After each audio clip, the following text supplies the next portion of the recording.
मुख्य आरोपी देव प्रकाश मधुकर की गिरफ्तारी के बाद बाबा अब सामने आया है और सफाई पेश की है। उसने खुद को पाक साफ बताते हुए कहा है कि वो घटना से बेहद दुखी है। उसे पुलिस प्रशासन पर भरोसा है, लेकिन सवाल है कि जब उसे पुलिस पर भरोसा है, घटना से वो दुखी है, तो 4 दिन तक आखिर बाबा गायब क्यों हुआ? इन सवालों के जवाब की तलाश यूपी पुलिस को भी है। इस बीच हाथरस कांड को लेकर गिरफ्तारियां जारी हैं, लेकिन उत्तर प्रदेश पुलिस के एक्शन पर समाजवादी पार्टी के मुखिया अखिलेश यादव ने सवाल खड़े कर दिए हैं। अखिलेश ने कहा है कि पुलिस छोटी मोटी गिरफ्तारियां दिखाकर पल्ला झाड़ना चाहती है। बेगुनाहों की गिरफ्तारी की जा रही है तो बसपा सुप्रीमो मायावती सूरजपाल उर्फ भोले बाबा समेत कई दोषियों की गिरफ्तारी की मांग उठा रही है। हालांकि गिरफ्तारी को लेकर हो रही सियासत के बीच सवाल है कि आखिर बाबा की गिरफ्तारी अभी तक क्यों नहीं हुई? बाबा पर कौन मेहरबान है? आज इसी मुद्दे पर हम चर्चा करेंगे। कई खास मेहमान हमारे साथ जुड़ेंगे, लेकिन उसके पहले एक रिपोर्ट देखिए और इस कांड की तस्वीर को समझिए।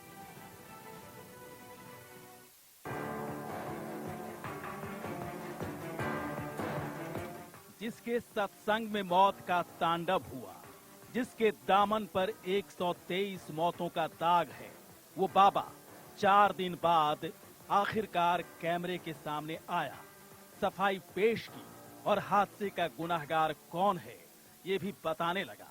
2 जुलाई की घटना के बाद बहुत ही व्यथित हैं। प्रभु हमें बस संगत को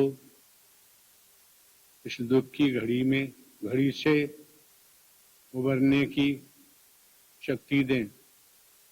सभी शासन एवं प्रशासन पर भरोसा बनाए रखें। हमें विश्वास है जो भी उपद्रवकारी हैं वो बख्शे नहीं जाएंगे। बाबा ने सफाई तो दे दी, लेकिन बाबा की सफाई पर भी कई सवाल खड़े हो रहे हैं। सबसे बड़ा सवाल है कि अगर बाबा गुनाहगार नहीं है तो 4 दिन तक फरार क्यों रहा? लोगों को मरता छोड़ मौके से क्यों भाग गया? प्रशासन पर भरोसा तो 4 दिन तक गायब क्यों रहा? बाबा कैमरे के सामने आया, लेकिन पुलिस के पास क्यों नहीं गया? ऐसे कई सवालों के जवाब अभी बाकी हैं। और क्या यूपी पुलिस बाबा से उन सवालों के जवाब जानने की कोशिश करेगी? क्या यूपी पुलिस बाबा से पूछताछ करेगी? ये सवाल भी मुंह बाए खड़ी हैं। हालांकि पुलिस ने बाबा के सबसे बड़े राजदार और हाथरस कांड के मुख्य आरोपी देव प्रकाश मधुकर को दबोच लिया है। हाथरस की जो एसओजी है, उन्होंने मधुकर को कल देर शाम दिल्ली में नजफगढ़ से पुलिस एक्शन के बाद गिरफ्तार करा था। लेकिन इनसे पूछताछ करी है। कहीं ना कहीं फंडिंग की बात आ रही है कि इनकी फंडिंग कहां से हुई है, वो जांच के दायरे में है। इतना बड़ा जो कार्यक्रम होता है, इतना समारोह होता है, इनको प्रॉपर तरीके से गोपियों को जो कपड़े दिए जा रहे हैं, यूनिफॉर्म्स दी जा रही हैं, तो फंडिंग आ कहां से रही है? जो डोनर्स की लिस्ट है उसका संकलन करा जा रहा है। आयकर विभाग के साथ भी हम लोग पत्राचार कर रहे हैं और इसमें एक वृहद विवेचना है और जो भी इसमें दोषी है उसको बख्शा नहीं जाएगा। यूपी पुलिस का दावा है कि हाथरस के गुनाहगारों को नहीं बख्शा जाएगा, सबके खिलाफ एक्शन होगा।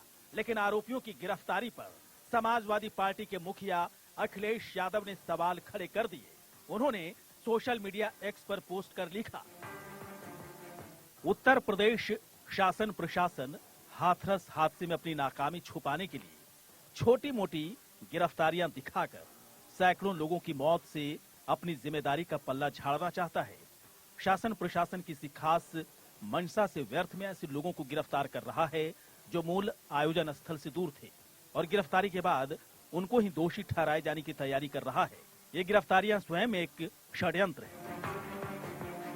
अखिलेश यादव यूपी पुलिस की कार्रवाई पर सवाल खड़े करने लगे, गिरफ्तारियों पर सवाल उठाने लगे, लेकिन बीएसपी सुप्रीमो मायावती हाथरस कांड के सभी गुनाहगारों के खिलाफ कार्रवाई की मांग उठा रही हैं। मायावती ने सोशल मीडिया एक्स पर पोस्ट कर लिखा, हाथरस कांड में बाबा भोले सहित अन्य जो भी दोषी हैं, उनके विरुद्ध सख्त कार्रवाई होनी चाहिए। ऐसे अन्य और बाबाओं के विरुद्ध भी कार्रवाई होनी जरूरी है। इस मामले में सरकार को अपने राजनीतिक स्वार्थ में ढीला नहीं पड़ना चाहिए, ताकि आगे लोगों को अपनी जान न गंवानी पड़े। मायावती ने गिरफ्तारी की, उन्होंने मांग की है, बाबा का क्या कहेंगे? वो तो जो जांच कर रहे हैं उन्होंने कहा है वहाँ की सरकार कि कोई दोषी बख्शा नहीं जाएगा। दावा किसी भी दोषी को नहीं बख्शे जाने का है, लेकिन सवाल है कि जिसके सत्संग में भगदड़ मची, जिसकी लापरवाही से 123 लोगों की जान गई, एफआईआर में उसका नाम तक क्यों नहीं है? सूरजपाल उर्फ नारायण साकार हरि की अभी तक गिरफ्तारी क्यों नहीं हुई? और सवाल ये भी है कि बाबा पर आखिर कौन मेहरबान है? Bureau report, India news.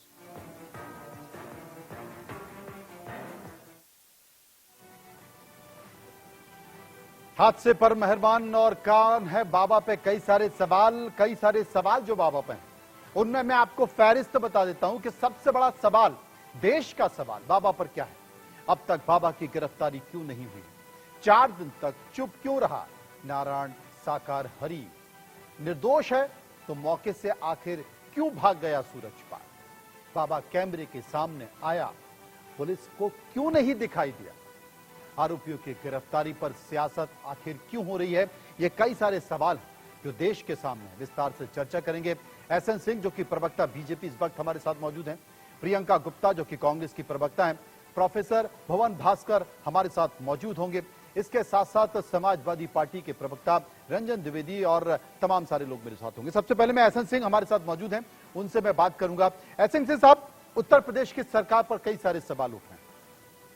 आज तो बाबा के पास, यानी कि नारायण साकार हरि के पास एएनआई एजेंसी पहुंच गई है, लेकिन अब तक उत्तर प्रदेश की पुलिस नहीं पहुंच पाई है। और बाबा का राजदार आज जब पुलिस की गिरफ्त में दिल्ली से आया, देव प्रकाश मधुकर, तो अचानक बाबा प्रकट हो गए और बाबा ये कहने लगे कि जितने भी दोषी लोग हैं उन पर कार्रवाई होगी। आखिर बाबा क्या करना चाह रहे हैं? बाबा कोई मनोवैज्ञानिक खेल खेल रहे हैं?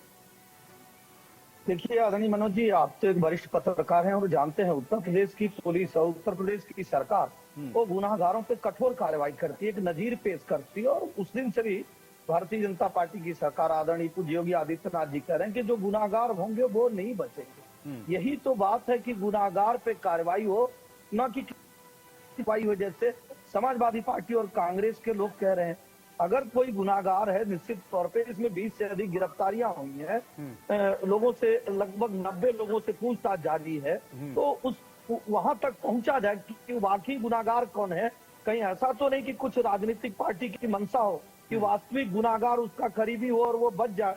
और हमेशा आप देखे होंगे कि उत्तर प्रदेश की सरकार में वो गुनाहगारों के साथ जो है किस तरह का बर्ताव किया जाता है, यहाँ तक कि बुलडोजर की भी कार्रवाई की जाती है। तो मुझे लगता है थोड़ा सा धैर्य रखना होगा। और जैसे इस घटना के बाद जो संवेदनाएं दिखाई जानी चाहिए, उत्तर प्रदेश की सरकार पूरी संवेदना से पीड़ितों के साथ खड़ी है। नहीं, ये सवाल सिंह साहब इसलिए भी हमारा है क्योंकि उत्तर प्रदेश का बुलडोजर पूरे देश में चर्चाओं में है, या यूं कहें कि कई राज्यों ने उसे अपना लिया है। 121 लोगों की मौत हो गई है और अब तक एक ढंग की गिरफ्तारी नहीं हुई है। एक गिरफ्तारी हुई है, वो भी देव प्रकाश मधुकर की। बाबा सामने आ गए, मीडिया की एजेंसी उनके पास पहुंच गई है, यानी कि इतना बड़ा हादसा हो जाता है, 121 लोग मारे जाते हैं और आप अब तक न्यायिक जांच आयोग खेल रहे हैं। नहीं मनोज जी, अच्छी बात है। आप इस नाते कह पा रहे हैं कि आपने देखा हुआ है पूर्वोत्तर में उत्तर प्रदेश की सरकार जिस तरह से कार्य करती है, इस नाते आपने कहा कि उत्तर प्रदेश की सरकार जो है वो दंड के विधान को बहुत कठोर कर देती है। इस नाते आपने सवाल पूछा, जायज सवाल है, हम इससे विपरते नहीं है। और आप देखिए कि जो राजनीतिक पार्टियां कभी सत्ता में जो अपराधियों का संरक्षण लेती थी और उनकी मदद करती थी, उस तरह का कार्य तो उत्तर प्रदेश की सरकार ने। कांग्रेस की प्रवक्ता प्रियंका गुप्ता इस वक्त हमारे साथ मौजूद है। प्रियंका जी, बयान आपकी तरफ से भी आ रहे हैं, यानी कि कोई कम नहीं हो रहा है इस पूरे मसले पर। सियासतदान भी बयान दे रहे हैं, लेकिन सबसे बड़ा सवाल है कि बीजेपी की सरकार में यह घटना हो गई तो बयान आपकी तरफ से हो गए। अगर कांग्रेस की सरकार में यह घटना होती तो बयान बीजेपी की तरफ से आते। क्या कहें? देखिए, मुझे लगता है कि यहाँ पर जो जिम्मेदारी है वो किसकी है? किसी की भी सरकार हो, जिसकी सरकार होगी उसी की जिम्मेदारी होगी। तो ये जिम्मेदारी सरकार की है और सरकार की व्यवस्थाओं की पोल खोलती है कि किस तरह से सरकार व्यवस्थाओं को अनदेखी करके, इन मानकों की अनदेखी रख के, एसओपी की अनदेखी रख के सारी परमिशन देती चली जाती है, और उसके बाद ये घटना जब अंजाम हो जाता है, इतनी दुखद घटना, उसके बाद भी देखिए कि आप किस तरह से मुआवजे को लेकर भी लोग अभी दुखी हैं, क्योंकि उन्हें उचित मुआवजा भी नहीं दिया गया, जिसको आदरणीय राहुल गांधी जी ने मुद्दा बनाया है, उठाया है, ताकि लोगों को उचित मुआवजा उचित समय पर दिया जा सके। एक तो वो बात है। दूसरी, स्वास्थ्य व्यवस्थाओं पर भी एक सवालिया निशान लगाते हैं कि लगातार इस तरह की चीजें निकलकर सामने आ रही कि उत्तर प्रदेश की जो स्वास्थ्य व्यवस्थाएं हैं उसकी पोल भी खोलती, क्योंकि 2 से 3 घंटे जिसमें कुछ लोगों को बचाया जा सकता था उन्हें भी नहीं बचा पाए, चिकित्सा की कमी के कारण, एम्बुलेंस की कमी के बाद। इसे आप ये कहिए कि ये सरकार की कमियां इससे साफ दिख रही है कि किस तरह की कमियां सामने निकल कर आए। आप बताइए कि आपकी जो मीडिया की एजेंसी है वो बाबा के पास पहुंच जाती है, पर पुलिस अभी तक बाबा के पास क्यों नहीं पहुंची? क्या बाबा को बचाया जा रहा है? क्या बाबा के ऊपर कोई आरोप नहीं बनता? मैं पूछना चाहती हूँ कि भारतीय जनता पार्टी के प्रवक्ता यहाँ पर खड़े होकर जो है ना बुलडोजर की बात कर रहे थे, आप बताइए ना, क्या यही बुलडोजर न्याय आप अपनाते? वैसे तो बुलडोजर न्याय का हम किसी तरह समर्थन नहीं करते, पर हम पूछना चाहते हैं कि बड़ी बड़ी बातें करने वाले आज बाबा के पास पुलिस पहुंच नहीं पा रही, मीडिया जहां पहुंची जा रही है वहां बाबा के पास पुलिस नहीं पहुंच पा रही। उत्तर प्रदेश की इतनी असहाय पुलिस तो नहीं होगी। और जांच व्यवस्था का सिस्टम कितना ढीला चल रहा है, जिसको आप साफ दे सकते हैं कि आज 5 तारीख हो गई, 2 तारीख का केस है, बाबा निकलकर अपनी जो है बात भी कह रहा है, पर सवाल उससे कोई नहीं पूछ रहा। तो ऐसी क्या मजबूरी है सरकार के सामने? ऐसी क्या मजबूरी है सरकार के सामने कि अब तक बाबा को गिरफ्तार नहीं किया गया है, बल्कि बाकी इधर उधर के दाएं बाएं आगे पीछे के लोगों को गिरफ्तार किया जा रहा है, पकड़ा जा रहा है। हालांकि पुलिस कहती है कि हमने गिरफ्तार कर लिया, बाबा के वकील कहते हैं कि गिरफ्तार नहीं हुआ है, उन्होंने सरेंडर किया है। वकील साहब ये भी कह देते हैं कि उन्होंने कोई भी बयान नहीं दिया है। समाजवादी पार्टी के प्रवक्ता प्रोफेसर भुवन भास्कर जोशी हमारे साथ मौजूद हैं। अखिलेश यादव के बयान तो कई आए हैं भुवन साहब, लेकिन क्या आप मानते हैं कि शुरुआती दौर में बाबा की गिरफ्तारी की बात ना करना, बाबा की गिरफ्तारी की मांग ना करना, यानी कि वोट बैंक की राजनीति से जोड़कर देखा जाए? देखिए, आज बड़ा अजीब सा विषय है कि जो सरकार आज उत्तर प्रदेश में है, जिस सरकार का फेलियर है और जिस सरकार का एडमिनिस्ट्रेशन फेल हुआ है, जिसका इंटेलिजेंस फेल हुआ है, आज हम उससे प्रश्न न कर मुख्य विपक्षी दल से प्रश्न कर रहे हैं। और हमारे नेता माननीय अखिलेश यादव जी ने लगातार कहने का काम करा कि इसमें एडमिनिस्ट्रेशन, सरकार और इनका इंटेलिजेंस फेल। नहीं भुवन साहब, हम सरकार से तो सवाल पूछ ही रहे हैं, तभी तो आपके टीवी स्क्रीन पर चल रहा है कि आखिर वो बाबा गिरफ्तार क्यों नहीं हुआ है, बाबा को गिरफ्तार क्यों नहीं हुआ है, 4 दिन तक बाबा क्यों है। 4 दिन बाद एक मीडिया की एजेंसी बाबा के पास पहुंच जाती है, लेकिन उत्तर प्रदेश पुलिस नहीं पहुंच पाती है। हम सीमा पार से आतंकवादियों को मारने की बात करते हैं। हमारे देश के अंदर, हमारे राज्यों के अंदर कई सारे समाज के दुश्मन बैठे हुए हैं, हम उन्हें नहीं पकड़ सकते क्योंकि सारे मसले पर राजनीति हावी हो जाती है। इस देश की सबसे बड़ी बीमारी क्या है भुवन साहब जानते हैं? कि हर चश्मे से, हर सरकार राजनीतिक चश्मे से ये सारी चीजें देखी जाती हैं और राजनीतिक नफा नुकसान को लेकर हर सरकार, हर राजनीतिक दल आगे बढ़ता है और पीछे हटता है। और ये भी एक कारण है, और यही कारण है कि बाबा की अब तक गिरफ्तारी। मुझे समय दीजिए। देखिए मैं बताना चाहता हूं आज क्या हो रहा है, किन लोगों की गिरफ्तारी हो रही है।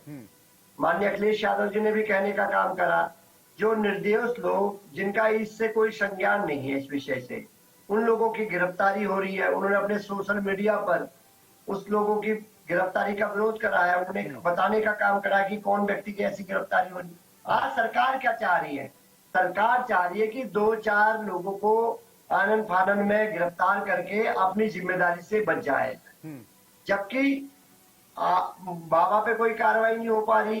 वो कहाँ ढूंढ पा रहा है और कौन, प्रदेश और देश जानता है कि ऐसे लोगों को कौन संरक्षण देता है। बाबाओं को संरक्षण देने का काम राम रहीम हो, चाहे उत्तर प्रदेश के बाबा हो, उत्तराखंड के बाबा हो, इनको कौन देता है? ये तो पूरा देश जानता है।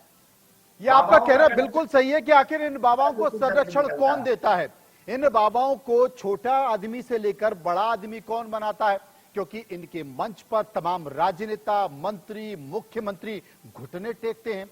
और ये बाबा लोग भी इसलिए राजनेताओं को बुलाते हैं क्योंकि वो भोली भाली जनता को दिखाते हैं कि देखिए, तुम जिनके भरोसे चल रहे हो, तुम जिनके भरोसे जीते हो, वो मेरे मंच पर आके घुटने टेकता है। कई सारे बाबा, और मतलब मेरे सामने एक सूची है, अखाड़ा, भारतीय अखाड़ा परिषद ने कई सारे बाबाओं की, फर्जी बाबाओं की लिस्ट भी जारी की थी, जिसमें आशाराम, राम रहीम, निर्मल बाबा, राधे माँ, ओम बाबा, असीमानंद, सच्चिदानंद, बहुत सारे बाबाओं की। उसके बावजूद भी सबसे बड़ी बात जानते क्या है?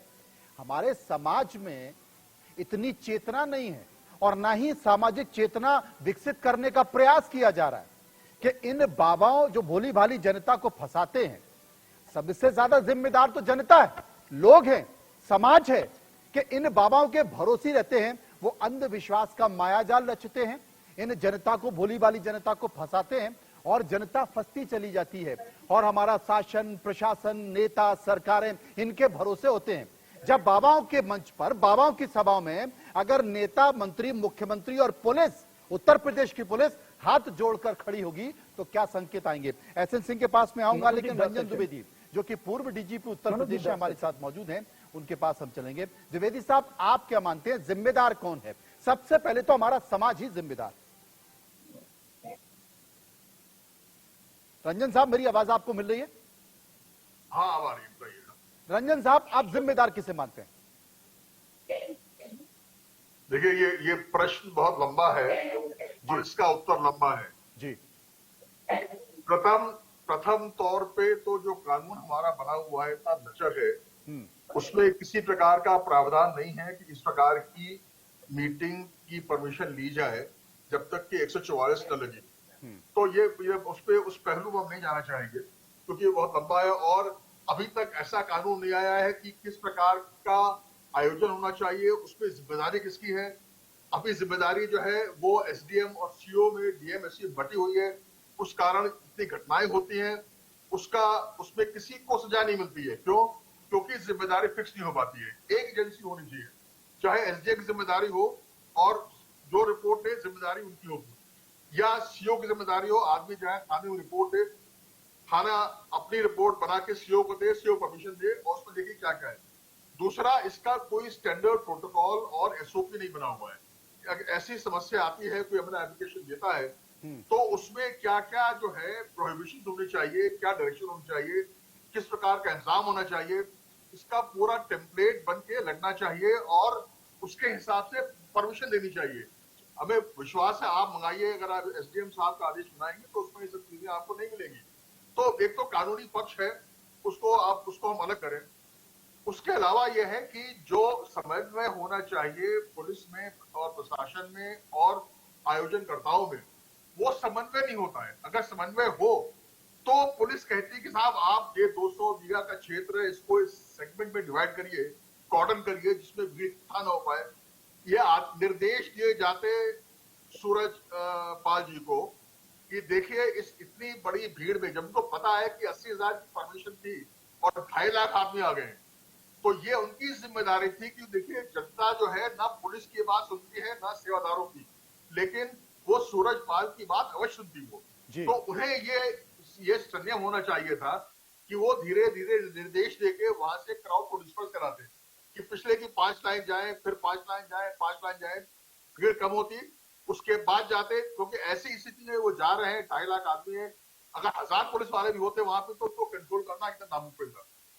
एक बात ये, दूसरा एक ये बार बार उठाया जा रहा है सवाल के साथ पुलिस ने गिरफ्तारी होने की बात होने की। मुझे विश्वास है कि पुलिस की अवश्य उनसे जो है बात हुई होगी, पुलिस वालों की। और पिछले आपने टीवी में दिखाया आपने कि एसपी सिटी साहब जो है वो आश्रम के बाहर थे और अंदर गए, लौट के आए, उन्होंने कोई कमेंट नहीं किया। मुझे पूरा विश्वास है उनकी बात हुई होगी। लेकिन देखिए ये बहुत समझने की बात है, ये सूरज पाल दलित वर्ग का है और दलित वर्ग के ज्यादातर अनुयायी थे, सब बड़े गरीब लोग हैं और आज भी लोगों को आस्था है कि हम देख रहे हैं कि लोग जाके गेट पे अपना जो है माथा टेक रहे हैं। तो ऐसे और इतना बड़ा हादसा हुआ है, बहुत मामला गर्म है और ऐसे में माना कोई कार्रवाई होती है ऐसी नहीं होनी चाहिए कि लोग फिर से ज्वलित हो जाए, इकट्ठा हो और कोई नया हादसा हो जाए, क्योंकि लोग बहुत गरीब हैं। और देखिए ये इतने गरीब लोग हैं, उनको मुआवजा दिया गया है, जितना कहे और दिया जाए वो भी कम है, लेकिन ये मुआवजा जो है ये सूरजपाल से वसूला जाए। ये मुआवजा सूरज भान से वसूला जाना चाहिए, लेकिन मुआवजा क्या होता है? जिनकी जिंदगी चली गई, जिनके परिवार के लोग चले गए, उनकी भरपाई मुआवजे से नहीं की जा सकती। लेकिन जो जख्म समाज को मिले, जो जख्म इन परिवार को मिले हैं, उन जख्मों की भरपाई अगर बेहतर तरीके से कार्रवाई हो जाए और जो जिम्मेदार लोग हैं अगर उन्हें उस तरीके से सजा मिल जाए तो शायद बेहतर होगा। एसएन सिंह हमारे साथ मौजूद हैं। एसएन जी कुछ कहना चाहते थे, बताइए। देखिए, मैं ये कहना चाहूंगा कि भारतीय जनता पार्टी की सरकार समाजवादी पार्टी की तरह ये नहीं कहेगी कि रामगोपाल जी की तरह की ऐसी चीजें होती रही है। और हम ये भी आरोप नहीं लगाएंगे कि अखिलेश यादव जी से हो सकता है कि संबंध रहा हो, जैसा कि अखिलेश यादव जी ने पहले कहा था कि भाई इतनी भीड़ तो कभी आ नहीं सकती। मैं तो जीवन में बाबा के जितने फॉलोअर हैं, जिस तरह से भीड़ देखा उस तरह से देखा नहीं। और जिस तरह से उन्होंने विश्वास भी जताया कि बाबा जो चाहते हैं कर लेते हैं, वो जब चाहे अंधेरा चढ़ गया और जब चाहे उजाला आ गया। तो मुझे लगता है थोड़ा धैर्य रखना होगा। और तीसरी बात एक जरूर कहूंगा कि 90 लोगों से पूछताछ के बाद और सेवादार से पूछताछ के बाद जो बातें निकल के आ रही है, मुझे लगता है कि गुनाह होता है तो गुनाह के बाद गुनाहगार को पकड़ना है, ना कि किसी व्यक्ति को। उसमें निकल के आ रहा है कि कुछ ऐसे लोग जो 20-40 लोग हाफ पैंट में आते हैं और क्या क्या करते हैं। अगर ऐसी सच्चाई आदरणीय मनोज जी सामने आ रही है तो मुझे लग रहा है उस तक जाना होगा, थोड़ा धैर्य रखना होगा। और अगर कोई राजनीतिक पार्टियां भी उसमें संरक्षण दे रही हैं, वो चाह रही है कि ये घटना किसी दूसरे तरफ जाए, तो भारतीय जनता पार्टी की सरकार है, ये दूसरे तरफ जाने नहीं देगी। क्योंकि लोगों ने देखा है कि भारतीय जनता पार्टी की सरकार में अपराधियों पर किस तरह से कार्रवाई होती है। एसएन सिंह जी, हाल के कुछ दिनों में हमने देखा है कि जब ट्रेन हादसा होता है तो बयान निकल कर आता है कि जरूर इसमें कोई साजिश है, पता करने की कोशिश की जा रही है। जब भी कोई इस तरह का हादसा होता है, खुद बाबा कह रहे हैं कि जिम्मेदार लोगों को सजा मिलेगी, धैर्य रखिए। अरे ये बाबा कौन होता है कहने वाला कि जिम्मेदार लोगों को सजा मिलेगी? सबसे पहले तो बाबा को उठाकर अंदर कीजिए। और मैं दावे के साथ कह रहा हूं कि जब जब इस तरह के बाबाओं के खिलाफ कार्रवाई हुई है, जब जब इस तरह के बाबाओं को अंदर किया है, उसके बाद जिस तरह की जघन्य तस्वीरें निकल कर आई हैं, उसमें ना अपने आप को सरकारों ने माफ कर पाया है, ना प्रशासन ने माफ कर पाया है, और ना समाज माफ कर पाया है। पहले कार्रवाई तो हो। मनोज जी, आप देखे होंगे कि पूर्ववर्ती की सरकारों की 2 घटना का उल्लेख करना चाहूंगा। दोनों घटनाओं में सरकार सीधे तौर पे उसमें शामिल थी। जैसे मथुरा का रामवृक्ष यादव कांड, उसमें सरकार सीधे तौर पे जिम्मेदार थी। और मुजफ्फरनगर के कांड, तो मुझे लगता है कि भारतीय जनता पार्टी की सरकार पे इस तरह के आरोप विपक्ष को नहीं लगाना चाहिए। और तीसरी बात मैं कह रहा हूँ, दोबारा उस बात को कह रहा हूं, गुनाहगार तक पहुंचने का मकसद है, न कि बाबा तक। अगर बाबा गुनाहगार होंगे तो आदरणीय मनोज जी वो बाबा नहीं बचेंगे, लेकिन हमें तो गुनाहगार तक पहुंचना, ये देखना है कि वास्तविक गुनाहगार कौन है। चौथी बात, लाइसेंसिंग की, चाहे वो गन का लाइसेंस दिया जाता है, चाहे बार का लाइसेंस दिया जाता है, चाहे मैरिज हाउस का लाइसेंस दिया जाता है, तो उसमें एक सीमा निर्धारित होती है। और प्रथम दृष्टया जिम्मेदार वो व्यक्ति होता है जो उसका संचालन करता है। तो जो संचालन कर रहा था उस संचालक और सेवादार को गिरफ्तार कर लिया गया। उसके बयान के आधार पे विवेचना आगे बढ़ेगी। और जो भी रहेंगे, मैं बड़ी जिम्मेदारी से, बड़े जिम्मेदार चैनल इंडिया न्यूज पे आदरणीय मनोज जी के शो में कह रहा हूँ कि चाहे वो कोई भी धर्म मत मजहब का हो, बचेगा। न्याय की जांच गठित कर दिया गया है, होती थी, न्याय की जांच गठित कर दिया गया है, न्याय की जांच कर रहा है। 121 लोगों की जान चली गई है और आम आदमी पार्टी के लोग आरोप लगा रहे हैं कि हमारे शराब घोटाले की भी जांच ही चल रही है और मुख्यमंत्री कई दिनों से अंदर पड़े हुए हैं। भुवन साहब, काउंटर दीजिए। भुवन जी बोलिए। देखिए, मैं अभी भारतीय जनता पार्टी के साथी को सुन पा रहा था, वो कह रहे थे मुजफ्फरनगर की बात कर रहे थे। मैं इनको याद दिलाना चाहता हूँ, मुजफ्फरनगर में इनके जो एमएलए थे सैनी, उनको अदालत ने सजा दी है। और जनता की अदालत में जब वो गए तो समाजवादी पार्टी और हमारे उस समय के गठबंधन ने इनको हराने का काम करा। दूसरा बताना चाहता हूँ, माननीय प्रधानमंत्री जी के साथ आसाराम बापू जी के चित्र सोशल मीडिया पर अभी भी है। और मैं बताना चाहता हूँ, हरियाणा में राम रहीम को पैरोल देने का काम किसकी सरकार कर रही है? कौन उसको बार बार जमानत दे रहा है, किसको? और भारतीय जनता पार्टी के लिए खुलेआम वो वोट मांगने का काम करते हैं चुनाव में। ये देश जानता है कि बाबाओं को बचाने में अगर कोई सरकार आगे आती है तो केवल भारतीय जनता पार्टी की सरकार आती है, क्योंकि इनका वोट बैंक है बाबाओं के पास। प्रियंका जी। आपसे जवाब। देखिए मनोज जी, जिस तरह से आज भारतीय जनता पार्टी के प्रवक्ता ये समझाने की कोशिश कर रहे हैं कि मामला संभाल लिया जाएगा या बख्शा नहीं जाएगा, तो मैं पूछना चाहती हूँ कि ये जो 121 लोग हैं जिनकी डेथ हुई है, आप समझ रहे हैं कि कितना बड़ा एक जघन्य कार्य, मतलब जो दुखद हो गया है। इस इंसिडेंट को लेकर आप यहाँ पर बैठकर बड़ी बड़ी बातें कर रहे हैं, पर उस बाबा जिसके ऊपर ऑलरेडी कई सारे केसेस दर्ज हैं, चाहे वो जमीन को कब्जाने का लेकर हो, चाहे वो जो है किसी मृत आदमी को जीवित करने का हो, चाहे अभी तो पेपर लीक से भी उसके तार जुड़ते हुए नजर आ रहे हैं, तो ओवरऑल देखा जाए तो उस पर बहुत सारे चार्जेस है। उसके बावजूद भी आज वो खुला घूम रहा है, तो ये किसकी मेहरबानी है? पहले तो आप ये बताइए। रंजन जी हमारे साथ मौजूद हैं, रंजन जी हमारे साथ मौजूद हैं, पूर्व डीजीपी उत्तर प्रदेश के प्रियंका जी। आपने जो बातें पूछी हैं वो रंजन जी से पूछी थी। रंजन साहब, इस हादसे में 121 लोग मारे गए हैं, 121 लोग मारे गए हैं। क्या नारायण साकार हरि के खिलाफ होने के बावजूद भी आपके पास कोई जिम्मेदारी नहीं है? आप बताइए ना, आपके डीएम से आपने सवाल पूछा। प्रियंका जी मैं रंजन जी से पूछ लेता हूँ। रंजन जी, क्या नारायण साकार हरि के खिलाफ गैर इरादतन हत्या का मामला दर्ज नहीं होना चाहिए? कानून क्या कहता है, आप बताइए।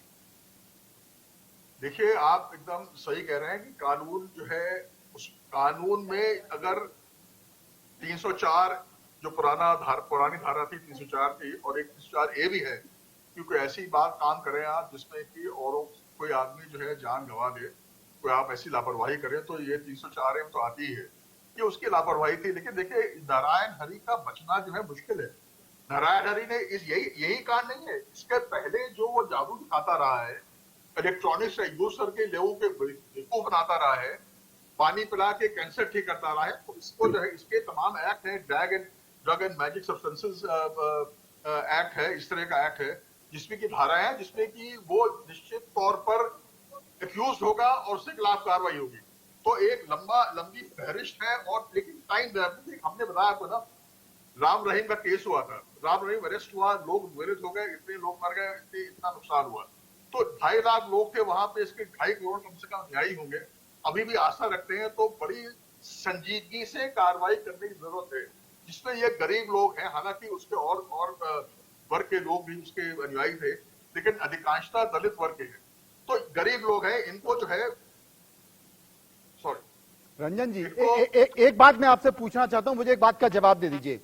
क्या अब तक उत्तर प्रदेश की पुलिस को बाबा से सवाल जवाब नहीं करना चाहिए, बाबा से पूछताछ नहीं करनी चाहिए? एक एजेंसी, मीडिया की एजेंसी बाबा का इंटरव्यू लेने पहुंच जाती है, लेकिन उत्तर प्रदेश की पुलिस बाबा के पास नहीं पहुंच पाती, और उत्तर प्रदेश में बाबा बैठकर यह कहता है कि देखिए कोई बख्शा नहीं जाएगा और पता किया जाएगा साजिश के पीछे क्या है। वो मुख्यमंत्री की तरह व्यवहार कर रहा है, वो मुख्यमंत्री की तरह स्टेटमेंट दे रहा है, और उत्तर प्रदेश की पुलिस पहुंच नहीं पा रही है। उत्तर प्रदेश की पुलिस इस सत्संग में, बाबा की सभाओं में हाथ जोड़कर खड़े होकर दर्शन कर रही है। बाबा के संकेत क्या जाता है? मनोज जी, आप एकदम ठीक कर रहे हैं कि बाबा को कोई हक नहीं है इस प्रकार का वो आदेश, वहां से संदेश भेजे। देखिए, उसका संदेश बहुत ही सुनियोजित है और किसी कुशल वकील द्वारा लिखा गया है, अपने को बचाते हुए वो बोले।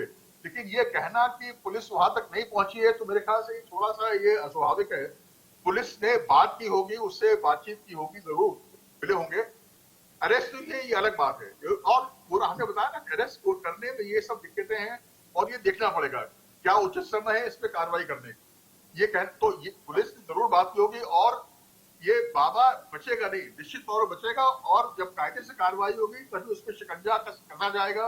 उसकी संपत्तियां हैं, ये देखिए अथॉरिटी रिपोर्ट आ रही है कि देखा जा रहा है क्या जायज है क्या नाजायज है, उसको जब्त किया जाए और इसका जो उचित स्थान है समाज में उसको दिलाया जाए। मुझे पूरा विश्वास है कि संजीदगी के साथ कार्रवाई करके उसे यह स्थान दिया जाएगा। जी, एसएन सिंह हमारे साथ मौजूद है। एसएन सिंह, अभी तो आप भाजपा के प्रवक्ता हैं, आप तो पत्रकार भी रहे हैं और अच्छे खासे पत्रकार रहे हैं।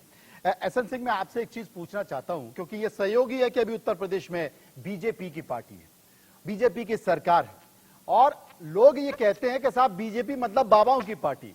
हमने देखा है कि किस तरीके से विधानसभा के चुनाव में या फिर केंद्र के चुनाव में मंच से बाबा बीजेपी को वोट देने की बात करते हैं, किस तरह से बाबा भारतीय जनता पार्टी नेताओं के समर्थन की बात करते हैं, उसमें बुराई नहीं, उनकी व्यक्तिगत भावना है।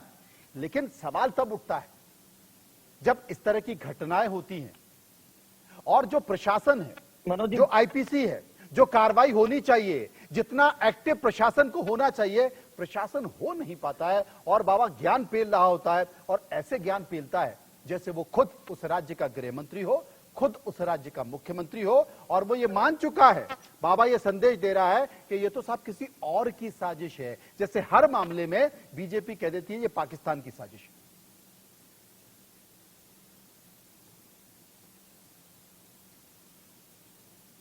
सिंह साहब,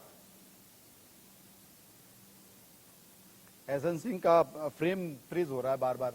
चलिए, हमारे साथ प्रियंका जी मौजूद है। प्रियंका जी, वोट बैंक की राजनीति तो होती है, बाबा से कोई अछूता नहीं है।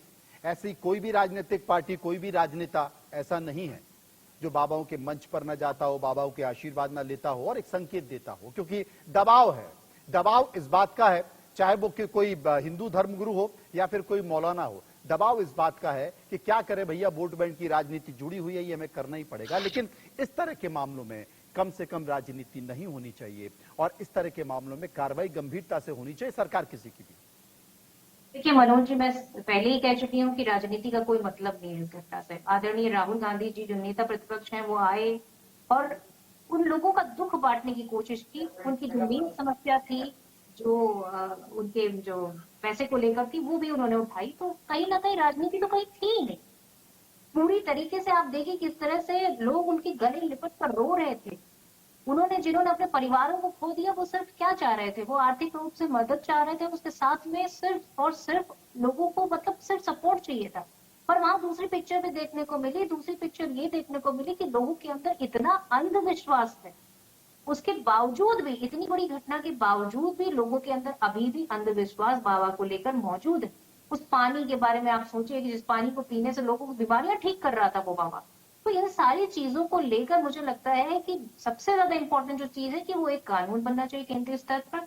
इनके पास इतनी अकूत संपत्ति कहाँ से आती है, सीबीआई ईडी को वहां पर पता करना चाहिए, क्योंकि जितनी भी सीबीआई और जो ईडी डिपार्टमेंट है वो विपक्ष के जो पीछे पड़ा रहता है। तो मुझे लगता है कि कुछ काम ऐसे भी कर लेने चाहिए। तो इस तरह के बाबाओं की कुछ काम ऐसे भी कर लेने चाहिए, बाबाओं की तरफ नजर दौड़ा लेनी चाहिए। आपने बिल्कुल ठीक कहा, मैं आपके इस सवाल से सहमत हूं। और सबसे बड़ा सवाल है कि बाबा फकीर होते हैं, इनके पास कुछ नहीं होता। ये कहते हैं कि साहब बाबा के नाम कुछ नहीं है, जबकि अरबों खरबों की संपत्ति, शायद ही देश का कोई राज्य हो, कोई जिला हो जिनकी संपत्ति नहीं है। आप आशाराम और नारायण स्वामी के बारे में हर जिले में करोड़ों की जमीन, अरबों की जमीन पड़ी हुई है, लेकिन उनके नाम कुछ नहीं। सब कुछ ट्रस्ट का है, सब कुछ जनता का है, लेकिन मालिक यही है। इस वक्त हमारे साथ जुड़ गए हैं नारायण साकार हरि के वकील एपी सिंह। एपी सिंह जी, बाबा को सामने लाने में 4 दिन क्यों लग गए, ये सवाल हमारा आपसे। मैं आपके माध्यम से भी क्लैरिफाई कर रहा हूं और सबको क्लैरिफाई कर दूंगा। जब मैं कल ही कह चुका था दोपहर को कि मैं बहुत जल्दी पेश करने वाला हूं देव प्रकाश मधुकर को, क्योंकि देव प्रकाश मधुकर हार्ट पेशेंट हैं, काफी लंबे समय से इंजीनियर हैं, मानव मंगल मिलन सद्भावना समागम में एक सेवादार के रूप में कार्य करते हैं। बिल्कुल पूरी तरह से। तो जब वो हार्ट पेशेंट थे तो वहां उनके इलाज के समय उन्होंने जो मना स्थिति थी, आप सोचिए ना, जिसने 121 लाशें देखी हूं, अपने परिवार के लोगों को मरते देखा हुआ, अपने आयोजन मंडल की महिलाओं को मरते हुए देखा है, वो व्यक्ति इतना होपलेस हो गया। उसके बाद उनके रिश्तेदार थे नजफगढ़ में, उन्होंने बुलाया और बुला के उनको मैंने कहा इलाज तो करो पहले, इलाज हमारी प्राथमिकता, इसलिए हम और पहले पेश कर सकते थे। अच्छा। लेकिन मैं नहीं चाहता था एक हार्ट पेशेंट को मैं पुलिस के हवाले कर दूं। अच्छा। अगर कहीं हार्ट पेशेंट का कुछ हो जाता, क्या नौकरी किसकी जाती? कोई पुलिस वाला, एसटीएफ, एसआईटी की। परिवार किसका बर्बाद होता? उनका। वो भी तो हमारे अपने हैं ना। क्या बात है, क्या एसटीएफ किसकी? हमारी अपनी, उत्तर प्रदेश पुलिस की। एसआईटी हमारी अपनी। हम क्यों किसी के साथ गलत करें? हमने डॉक्टर्स का ईसीजी करिए, सब चेक करिए, इंजेक्शन दीजिए, स्टेबल हो जाएं। जब स्टेबल हो जाए आप बताइए, हम उसको आगे को प्रोसेस कर देते हैं। और हमने उसको कर दिया। 12 बजे आपको बता दिया कि हम आज ऐसा करेंगे। मैंने क्या कोई अरेस्टिंग एप्लीकेशन लगाई अरेस्टिंग स्टे के लिए? क्या कोई सरेंडर एप्लीकेशन लगाई? क्या कोई 482 सीआरपीसी लगाई? क्या कोई honourable supreme court, high court या ट्रायल कोर्ट में एंटीसिपेटरी बेल लगाई? क्यों लगाऊं मैं? मरने वाले मेरे, मारने का आरोप हम पे। लेकिन हाँ, इस एफआईआर के द्वारा असली दोषी जरूर पकड़ लिए जाएंगे जिन्होंने इस घटना को एंटी सोशल एलिमेंट्स होने के नाते अंजाम दिया है। तमाम तरह की बातों का तो जिक्र कर रहे हैं। मुझे एक सवाल का जवाब दे दीजिए, अगर बाबा ने कोई गुनाह नहीं किया है तो निर्दोष हैं अगर बाबा, तो मौके से फिर भाग क्यों गए, फरार क्यों हो गए? दिन जैसे मैं एंगेज हुआ, 2 तारीख की घटना है। हाँ। 3 तारीख तक लाशों का ठिकाना नहीं था, इंजर्ड का ठिकाना नहीं था। हमारे लोग एक एक व्यक्ति 3-3 यूनिट ब्लड दे रहे थे, तन मन धन से लगे हुए थे। हमारी पहली प्राथमिकता थी कोई भी लाश लावारिश न जाए। दूसरी प्राथमिकता थी किसी के इलाज में कमी न रहे। तीसरी प्राथमिकता थी कि कोई भी जो इंजर्ड हैं उनको अगर हायर मैनेजमेंट के लिए भेजना है, रेफर कराना है, तो गाड़ी, पैसा, व्यवस्थाएं सब कुछ हों और मृतकों की संख्या कम हो सके, इलाज होके सही लोग घर पहुंच सकें, परमानेंट डिसेबिलिटी ना हो लोगों को। ये हमारा भाव था, ये हमारी व्यवस्था थी। अब हम कानूनी कार्रवाई करने की स्थिति में आगे पहुंच रहे हैं। जब हमने अलीगढ़ विजिट कर लिया, कानूनी कार्रवाई आप पर होगी या आप करेंगे? मैनपुरी कर लिया, एटा विजिट किया, हमने घटना स्थल पे किया, हमने हाथरस गए हम वहां, ये सब कुछ हम देख के आए हैं। सब पूरा घटनाक्रम देखा है, समझा है। पूरे आई विटनेस जो इंजर्ड हैं, वो माताएं, बहनें, बुजुर्ग क्या कह रहे हैं कि हम तो 20 साल से आ रहे हैं, हम तो 15 साल से आ रहे हैं नारायण साकार हरि के यहाँ। ऐसा कभी नहीं होता है। कुछ असामाजिक तो थे 15-16 के करीब, हट्टे कट्टे मोटे शराब जैसे पिए हुए थे और उन्होंने पूरी कुचल रहे थे, चढ़ रहे थे एक दूसरे पर, दबा रहे थे गर्दन को। उन्होंने बताया कि कोई गर्दन पे पैर रखता है क्या? अच्छा, ऊपर से निकलता है तो कोई अपना व्यक्ति तो नहीं कर सकता जूता पहने हुए गर्दन पे रखे पैर। लेकिन ये घटना हुई है, दुखद है, बहुत शर्मनाक घटना है, हमारे सबके लिए एक तरह से बड़ा कलंकित करने वाली घटना है, इसमें कोई शक नहीं है। इसको हम कभी भूल नहीं पाएंगे। वो कहते हैं ना, हानि लाभ जीवन मरण, यश अपयश विधि हाथ। ये क्या है? हम तो सुनते थे, लेकिन अब की हमने देखा है। लेकिन धैर्य बनाए रखना है, धीरज धर्म मित्र और नारी, आपातकाल परखिए चाहिए। आपत्ति आई है, विपत्ति आई है, समय कट जाएगा, समय संभल जाएगा। हम उत्तर प्रदेश सरकार के माननीय महाराज जी का भी धन्यवाद करते हैं, जिन्होंने तुरंत अपने डीजीपी लॉ एंड ऑर्डर, अपने होम सेक्रेटरी को भेजा और घटनास्थल पर ही रुकने को कहा, अस्पतालों का निरीक्षण करने को कहा। खुद अगले दिन आए, भारी बारिश के बावजूद आए, इंजर्ड से मिले, घटनास्थल पर देखा और कहा कि इसमें साजिश है और साजिश पता चलेगी। यही नारायण साकार हरि ने भी अपने संदेश में पहले भी कहा, जब पत्र जारी किया था तीसरे ही दिन, और आज के संदेश में भी आपने देखा, वीडियो आपके चैनल पर चल रही थी, जिसमें उन्होंने कहा है वह दोषियों को बख्शा, जो साजिश करता है षड्यंत्रकारी, उनको बख्शा नहीं जाना चाहिए। ईश्वर से साक्षात्कार कराने का प्रयास करते हैं बाबा, शांति बना के। और आज भी आप जैसे कह रहे हैं, आकाशवाणी उन्होंने दे ही दी है, उन्होंने ये बता ही दिया है कि आखिर क्या है और क्या नहीं, और आप तो साजिश की बात कर रहे हैं। लेकिन एक सवाल है मेरा आपसे, वो सवाल ये है कि बाबा को कानून पर अगर भरोसा है तो फिर पुलिस के सामने क्यों नहीं आ पा रहे हैं? ज्ञान क्यों पेल रहे हैं? आकाशवाणी क्यों दे रहे हैं? तो फिर बाबा पे क्यों कार्रवाई ना हो, या उनके ऊपर? पुलिस के सामने हैं, कहां छुपे हुए हैं? पुलिस के सामने भारत में हैं, कहीं छुपे हुए नहीं, कहीं अंडरग्राउंड नहीं। मैं आपको, आप वरिष्ठ पत्रकार हैं, मैं आपको आपके चैनल के माध्यम से विश्वास देना चाहता हूं। हाँ। नारायण साकार हरि कहीं छुपे हुए नहीं है, कहीं भागे हुए नहीं, कहीं एयरपोर्ट पे नहीं मिलेंगे, कहीं उनका पासपोर्ट नहीं है, कहीं उनको आप बॉर्डर पर नहीं देखेंगे, कहीं भेष बदले हुए नहीं मिलेंगे। वो अपने आश्रम में, किसी होटल, रेस्टोरेंट और किसी के घर रहते नहीं हैं। निश्चित तौर पर ये उनके लिए भी दुखद घटना है, हमारे सबके लिए घटना है, लेकिन हम पूरा सहयोग कर रहे हैं। जैसे हमने मधुकर को पेश कर दिया, देव प्रकाश मधुकर को, ऐसे एसआईटी स्पेशल स्टाफ हमें बताए, हमें जानकारी दे। यूपी की पुलिस कह रही है कि उन्होंने गिरफ्तार किया और आप कह रहे हैं कि हमने पेश किया है कमेटियों के द्वारा। लेकिन एक बात मैं आपसे पूछना चाहता हूं कि जांच में अगर सामने आया है, जांच में सामने आया है कि सत्संग के आयोजन में लापरवाही हुई, तो बाबा पर कार्रवाई क्यों नहीं होनी चाहिए? ये बताइए आप जरा। या उनके ऊपर में वो 30-35 मिनट पहले जा चुके थे। वो वहां से घटना स्थल जिसे कहा जा रहा है वो समापन करके सत्य का साथ तो रायता तो बाबा ने फैलाया जा चुके थे, इसलिए उनका कोई रोल नहीं रह जाता है। अब ऐसे तो आयोजन होते हैं, राजनीतिक आयोजन होते हैं, राजनीतिक आयोजनों में भी घटनाएं हुई, पटना गांधी मैदान हुआ, बहुत जगह हुई। तो क्या मुख्य अतिथि को आप आरोपित बनाएंगे? क्या राष्ट्रीय अध्यक्ष को पार्टी के आरोपित बनाएंगे? क्या राज्य के मुख्यमंत्री को आरोपित बनाएंगे? ऐसा नहीं है। ये दुर्घटना सोची समझी साजिश और षड्यंत्र के तहत की गई है। नारायण साकार हरी वहां से 30-35 मिनट पहले जा चुके थे। और बहुत बहुत धन्यवाद करेंगे वकील साहब, हो गया, क्योंकि आपने बहुत अच्छी स्क्रिप्ट लिखी और आपने बता भी दी है कि स्क्रिप्ट क्या है। हमारे साथ उत्तर प्रदेश के पूर्व डीजीपी रंजन द्विवेदी साहब मौजूद हैं। रंजन साहब, हमने सुना वकील साहब को, पूरी स्क्रिप्ट बहुत बढ़िया स्क्रिप्ट है उनकी। उन्होंने कह दिया कि यह साजिश है। 30 मिनट पहले नारायण साकार हरी जा चुके थे, उनका कोई मतलब नहीं है। वो अब तक इसलिए सामने नहीं आए थे क्योंकि वो व्यवस्था कर रहे थे, अस्पताल की व्यवस्था कर रहे थे, एम्बुलेंस की व्यवस्था कर रहे थे, लोगों के पैसे की व्यवस्था कर रहे थे। और ये पहले कभी नहीं हुआ साहब, गर्दन पर पैर रखा जाता, ये तो साजिश थी। मतलब स्क्रिप्ट पूरी रखी हुई है और हम आयोग खेल रहे हैं। और न्यायिक आयोग में क्या होता है आप भी जानते हैं। आपकी आवाज चली गई जी। मेरा ये कहने का मतलब है कि जो वकील साहब हैं नारायण साकार हरी के, उन्होंने पूरी स्क्रिप्ट लिख दी है।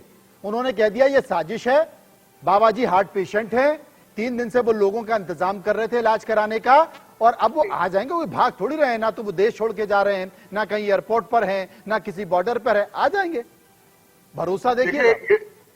जी जी जी, मुझे ये वकील साहब जो है स्वाभाविक है अपने मुवक्किल का पक्ष रखेंगे और जो उनको लगता है, और नफी तुली बात करेंगे। ये भी नहीं कह रहे हैं कि निर्दोष है नारायण हरी, और ये भी नहीं कह रहे हैं दोषी है, और एक नफी तुली बात कर रहे हैं जो उनसे यही आशा की जाती है।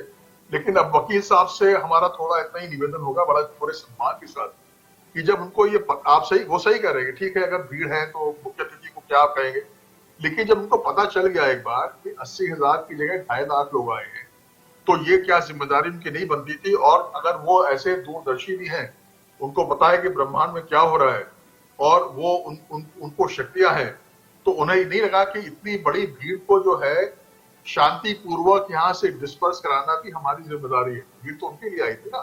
तो अब ये उन्होंने इसको नहीं किया, पूरे प्रश्न को, सिचुएशन को संजीदगी से नहीं लिया।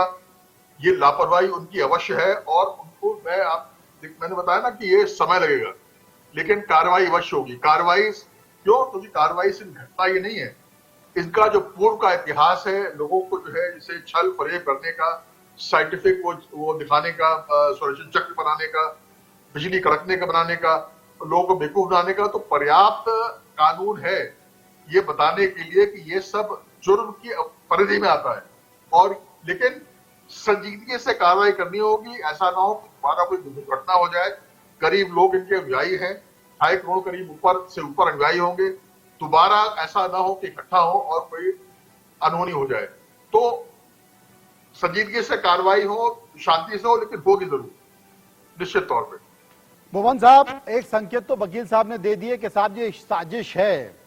अब इस साजिश में उनका ये मानना है, उनका ये संकेत भी है कि बाबा को बदनाम करने की कोशिश की जा रही है। सरकार में बैठे लोग भी ये कहते हैं कि साहब हो सकता है कि सरकार को बदनाम करने की कोशिश की जा रही है।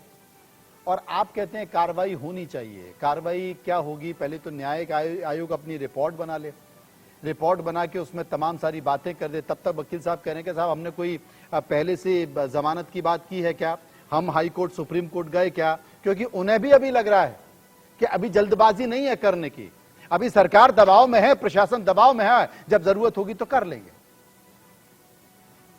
देखिए, हमें ऐसा लगता है, क्योंकि मैं खुद कानून का विद्यार्थी हूँ और मैंने वकील साहब की बात को बहुत ध्यान से सुना।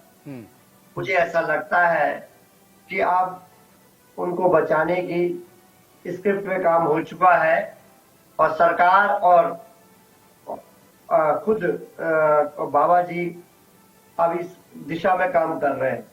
और सरकार का जो रवैया है वो दोषियों को बचाने का है और कुछ फर्जी गिरफ्तारी करके इस प्रकरण को लोगों को भटकाने का है और सरकार अपनी जिम्मेदारी से बचने का प्रयास कर रही है। प्रियंका जी, आप क्या कहती हैं? देखिए, अभी यहाँ पर जो वकील जी बैठे थे वो वकील कम और जज ज्यादा। उनकी जो दलीलें थी उसे साफ जाहिर हो रहा था कि पटकथा तो पूरी वही लिखेंगे, उन्हीं के अनुसार होगा। अभी वो बता रहे हैं कि हमने अस्पतालों में व्यवस्था की। क्या व्यवस्था की अस्पतालों में? जरा उनसे पूछिए, कि जो मृतक परिवार है उनसे मिलने भी गए आप लोग? उनका हाल में पूछा है आप लोगों ने? उनको कभी कुछ देने की बात करिए, आर्थिक तौर से उनको कुछ देने की बात करिए। देखिए, हकीकत ये है कि इन जैसे लोगों की भी जांच होनी चाहिए कि किस तरह की जो है ना बात कर रहे हैं यहाँ बैठ कर टीवी चैनल पर, किस तरह से किसी को क्लीन चिट पकड़ा रहे हैं। आप खुद बताइए ना, प्रशासन का धन्यवाद दे रहे हैं और अपने वो जो मुख्य सेवादार है उसको बता रहे वो हार्ट पेशेंट है। तो जिम्मेदार है कौन आपके हिसाब से? आप वकील हैं, आप जज नहीं हैं। इसलिए प्लीज इस तरह की बातें करके जनता को बरगलाने की कोशिश मत करें और अंधविश्वास को फैलाने वालों को भी सख्त से सख्त सजा होनी चाहिए और ऐसे वकीलों को भी सजा होनी चाहिए जो इस तरह के लोगों को डिफेंड करते हैं और साथ में जो अंधभक्ति है उसको प्रमोट कराते हैं। ये पहला हादसा नहीं है द्विवेदी साहब, ये पहला हादसा नहीं है। अभी हाथ से कुछ दिनों पहले एक ट्रेन दुर्घटना हुई थी, करीब 250 लोग उसमें मारे गए थे। वहां भी इसी तरह का संकेत निकल कर आया था कि कोई साजिश है, कोई साजिश हो सकती है। जब भी इस तरह के हादसे होते हैं तो कहीं ना कहीं एक लाइन जरूर छेड़ दी जाती है कि साहब साजिश है, और उसके बाद कुछ दिनों बाद फिर मीडिया किसी दूसरी खबर पे चला जाता है, विपक्षी पार्टियां कहीं और व्यस्त हो जाती हैं, उनके जो आरोप हैं, उनके बयानों की जो धार है वो कम हो जाती है और उसके बाद लोग भूल जाते हैं। देखिए, रेल हादसे में 250 लोग मर गए, कोई चर्चा भी नहीं करता है। इस हादसे में भी कुछ दिनों बाद चीजें डिरेल हो जाएंगी, कोई चर्चा भी नहीं करेगा। लेकिन उसके पहले जो जिम्मेदार आदमी है, कम से कम उसके खिलाफ तो कार्रवाई हो जाए। और अगर ये बयान खेलते रहेंगे, आयोग खेलते रहेंगे, तो तब तक तो बाबा साहब उन्होंने बता ही दिया कि हार्ट पेशेंट हैं, वो आराम कर रहे हैं, इलाज करा रहे हैं, तो इलाज ही कराएंगे। फिर वो पता भी नहीं कर सकते कि आप उनका दिल की जो बीमारी है वो कब तक ठीक होगी। मनोज जी, आप बिल्कुल ठीक कह रहे हैं। जब भी कोई हादसा होता है तो हर वक्त जो है वो अपने बचाव के लिए, या ये कहिए कि पुलिस को और प्रशासन को जो है पूरा व्यापक एंगल देखना पड़ता है। तो उसमें एक साजिश की बात देखी जाती है कि हम साजिश हुई है क्या, इस पर भी हम जांच करेंगे। लेकिन ऐसा नहीं है कि कोई कह रहा है कि साजिश की हुई है। और ये जो वकील साहब ने कहा ना कि पैर जो है गर्दन पर रखकर चला गया, तो वकील साहब से मैं अनुरोध करूंगा, देखिए रेला चलता है जब पब्लिक का, उस समय कोई कंट्रोल किसी पे नहीं कर सकता है। पीछे से भीड़ आती है, उसका ऐसा वजन होता है कि कहाँ पैर पड़ रहा है, कहाँ आदमी जा रहा है, ये संभव ही नहीं है। और ये घटना बचाने के जो प्रबंध है आप वही कर सकते हैं। घटना होने के बाद उसको कंट्रोल करना बहुत ही मुश्किल है। और 2.5 लाख लोग थे वहां पे, सिर्फ 122 मरे, तो ईश्वर की बड़ी कृपा है कि ये इतने में जो है हादसा। क्योंकि तो ये कहना कि साहब हमने देखा कि लोग हाफ पैंट पहने थे और वहां पे जो है गरीब लोग थे, कुछ हाफ पैंट में आ ही सकते नहीं आ सकते, कि गर्दन पे पैर रख दिया, तो ये जो है ये गलत करने की बातें हैं और निश्चित तौर पर इसका कोई जोर नहीं है। लेकिन मनोज जी, लेकिन जो आपने बात कही ना, हम आपसे एक अनुरोध करेंगे।